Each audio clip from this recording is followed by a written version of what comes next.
आज टॉपिक है तुम सैलरी तुम केमी बढ़ेब सैलरी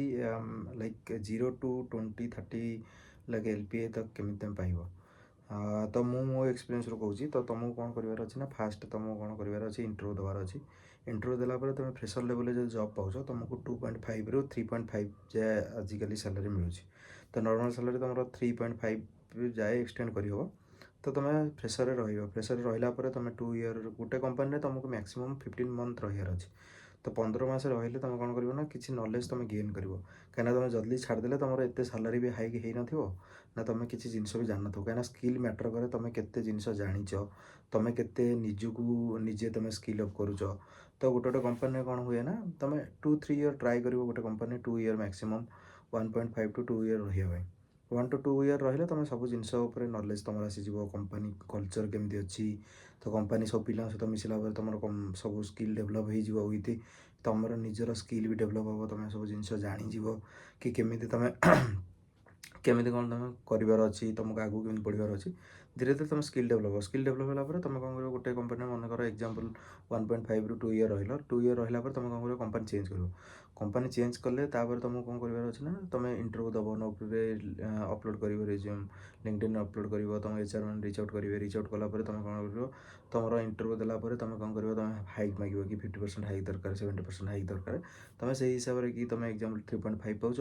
तो तुम 100% हाइक पाइल तुम 7 लाख पाइल 7 लाख रू तुम फिर चेंज मार स्विच मार फिर 1 ईयर 2 ईयर पर तुमको 12-13 लाख मिल। तो एमती तुम स्विच करी तुमको 20-30 लाख जाए तुमको सैलरी बढ़ार अच्छी कहीं एग्जांपल तुम 2 ईयर रहा स्विच मार 100% हाइक तुमको 7 लाख मिला 7 लाख स्विच मार 15 लाख मिला 15 लाख स्विच मार 20 लाख मिला। तो तुम यही हिसाब से तुमको स्किल डेभलप करार अच्छी विथ इंटरव्यू दबार अच्छी HR सहित नेगोशिएट भी करार अच्छी कहीं बहुत HR मैंने कौन करती काम है से सैलरी कम करेंगे। तो टार्गेट दि जाए कि एति सैलरी भितर मोर गोटे पिला दरकार से कौन करेंगे सैलरी तुमको कम करेंगे कि तुम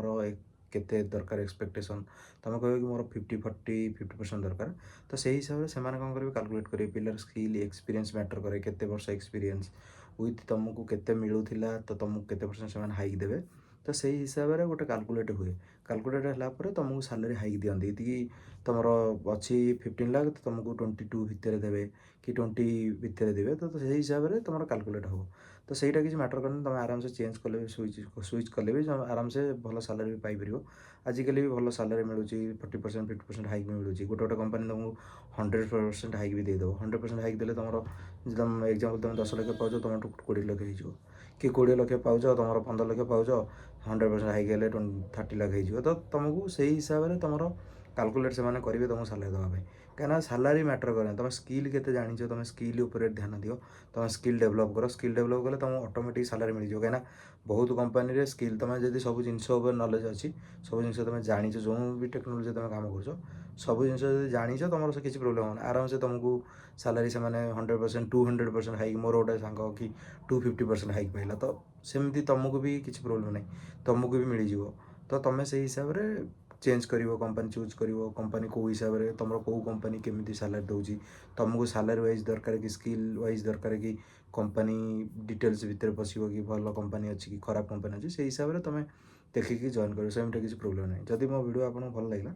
मो वीडियो गोटे लाइक सब्सक्राइब गोटे कमेंट पकईदेवे तो मत मोटिवेशन मिले वीडियो बनाया। Thank you.